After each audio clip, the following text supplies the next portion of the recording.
And let's get on to our top story at this hour. The rupee broke the psychological barrier or touching 80 against the US dollar mark in early trade. It has recovered just a bit from that mark. But just a day earlier, a written reply in the Lok Sabha, Finance Minister said that global factors such as the Russia-Ukraine conflict, soaring crude oil prices have all led to the weakening of the Indian rupee, including outflows, foreign outflows as well.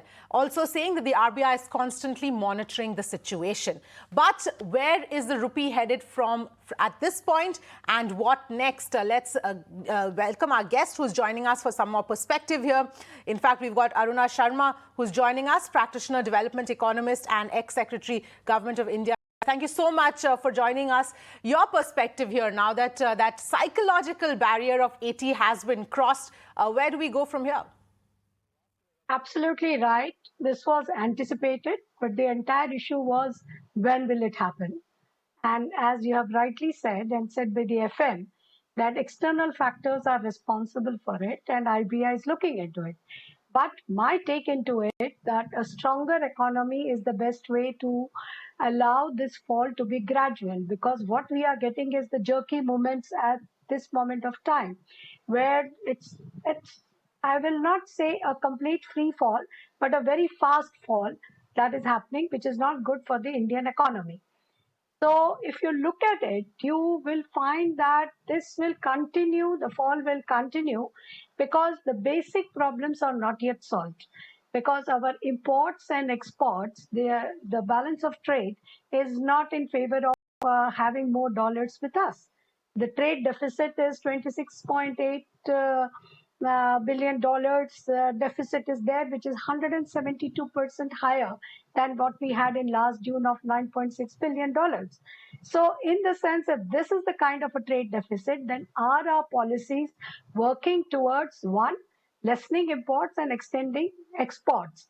And that is where I have a serious problem here, because if you look at it, then we have imposed export duties, right? In the sense we have made our exports non-competitive, and in steel you have where the exports have fallen down in the month of July by nearly 20 to 35% in different kinds of products. The coal, which we have sufficient coal with us, now we are importing coal. So in the sense, if you look at it, our import bill is rising besides the essential of oil, what we are talking, oil and petroleum. We are adding less to it, and exports, which you should focus to increase to strengthen the rupee, that is coming down because of our sudden export duty impositions. Right. So the other factor, you said that, the gradual fall should be there as far as rupee is concerned, and not sort of the rapid pace that we've been seeing happen so far. From the RBI's perspective, Finance Minister also mentioned RBI is tracking the situation, and we do know that RBI has taken certain steps. How do you view those steps? One of the steps, of course, is to make the rupee globally acceptable and let trade settlements happen in the Indian currency.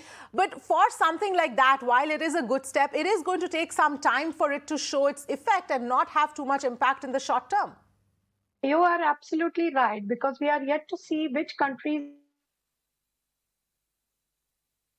are coming forward to have exchange in rupees, because the rupee also has to be stable for them to get the confidence to have the trade in rupee and exchanges in rupee, the payments in rupee. So that stability has to come up when the rupee trade we want to encourage and going ahead. And as you rightly said, it is going to take a little more time. So this fall, for a short-term measures, there is no immediate corrections that is visible unless until the oil rates are coming down and stabilizing, where there are some indications. And what is to be done is the foreign capital outflows. Because if you look at it, the FII and FDI, there is a decline in investment, and there is more of moving out of money from India, because US has increased the interest rates. The returns are better there. And even though we have good forex reserves, definitely, this confidence of FIIs to come will come from the stable policies. We are finding an outflow from it. Short term, we have to focus on the increase in FDI and FII, and that will come only, that is foreign institutional investors. That will only come when we have stable policies and credible policies and no flip flop to allow the investments to come in the Indian market. Right, but on that point, in terms of the situation in the US, the inflation there, of course, at extremely high levels, and the Fed hiking rates the way it is, the dollar strengthening, that is something that is, obviously not in our control, and we can't help the outflows at this point in time. So how would one then deal with that kind of a situation? Absolutely right, because you cannot control it the way the US is tackling it by increasing the interest rate, but you can have conducive policies to attract the investments where in future they expect better returns, and they are confident about that kind of returns when they are going ahead with it.